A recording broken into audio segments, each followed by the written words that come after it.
Hi folks, and welcome back to the WTF. And today we're just going to have a sort of a follow-on video from the last one that I put up about the modifications to the Land Rover Defender. I'm just going to quickly show you, well, everything's complete now, and I just want to have a quick discussion about one of the accessories which the sharp-eyed among you might have noticed is no longer on the roof anymore, and that's the roof rack. And just going to have a quick chat about that. They are the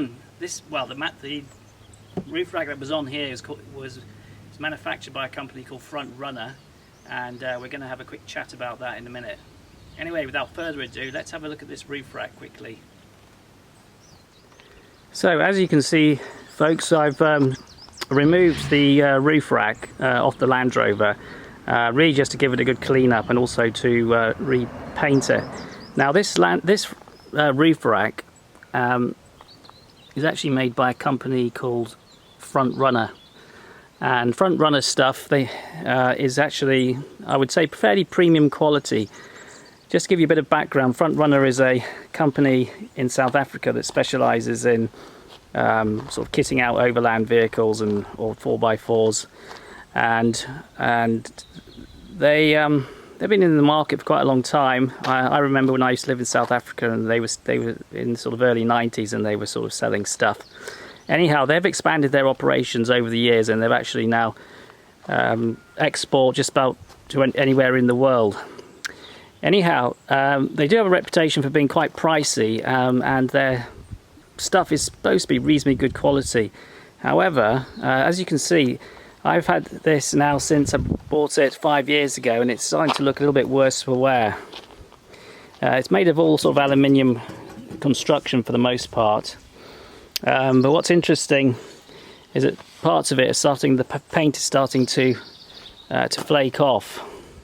I've had to repaint all these corner parts. All the powder coating was coming off, and it's quite interesting actually. They've made some sort of errors, I think, when they put this thing together. For instance, a lot of the hardware in putting it together is some of it's stainless steel, but a lot of it is actually zinc coated mild steel nuts and bolts, which invariably just leads to rusting. So underneath, if you can see that, most of these bolts here are stainless, which is fine, but a lot of the other bolts on it were not stainless.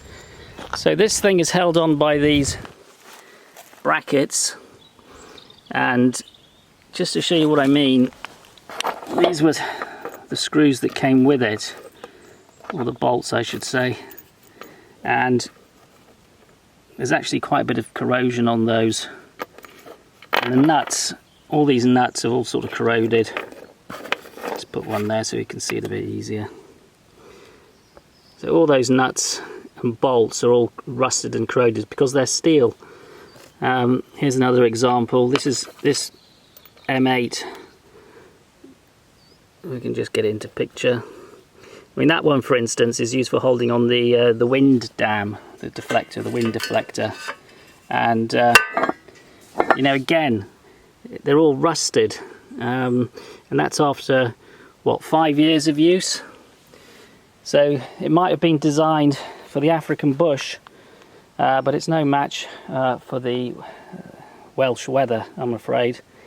So a bit disappointing that it hasn't really stood up to the Welsh weather. And you'd have thought that if you're building a premium product, you're going to put it together or supply it with nuts and bolts that don't rust. And talking of sort of premium products, this is the lights, the spotlights that were on the roof rack, which is made by a company called Flat Dog. Now again, this is also supposed to be a premium product, supposed to be quality. I think these are actually made in the UK, but look at this. You've got corrosion. I mean, this will have to be repainted, like we're on this other side here. Now this spotlight still works, but again, this is also about what, 4 years old. I mean, I'll just repaint that with some, you know, hammerite or something, you know, paint that's going to last, and stick it back on the roof rack. But you know, it's disappointing because, you know, all these 4x4 accessories, you know, they're not cheap, and you expect them to last at least for 3 or 4 years, without them sort of all rusting to bits and corroding. So if any manufacturers or dealers are watching this, you know, something to think about. Anyhow, what we're going to have to do is we're going to have to say, give this a clean up and a lick of paint, and then hopefully it should be okay for another few years. So most structurally it's all right. It's just that you know, the nuts and bolts are just a bit naff, really. Anyhow, what I wanted to do next is just quickly show you the results of the installation that we've done, which I showed you last video, which is seems to be working all right.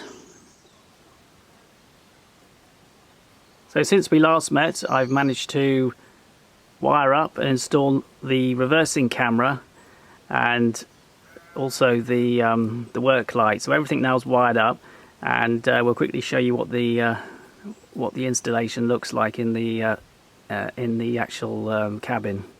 Okay, folks, there we are. It's all in. It wasn't, as I said, wasn't too bad, and it all seems to be working. I haven't got my phone with me in the car at the moment, so it doesn't sort of show all the apps and everything, but it does all work. Let's just see if we can get a DAB radio signal here.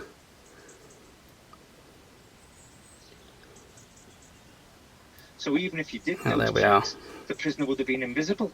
We just don't know. We'll have to wait for the internal effort. Unfortunately, because we're sort of at the reports.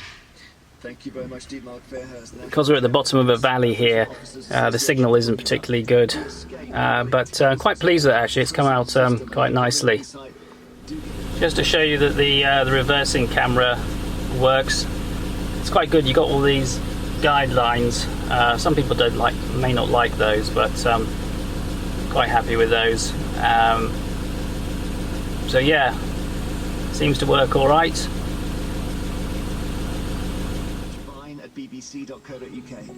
So all we've got to do now is just sort that roof rack out and get that back on. Let's just switch that off, otherwise we'll get copyright issues. So yeah, we'll get the roof rack back on, and I think that will probably be the sort of most of the modifications for the time being. Anyways, catch you again soon. Cheers for now.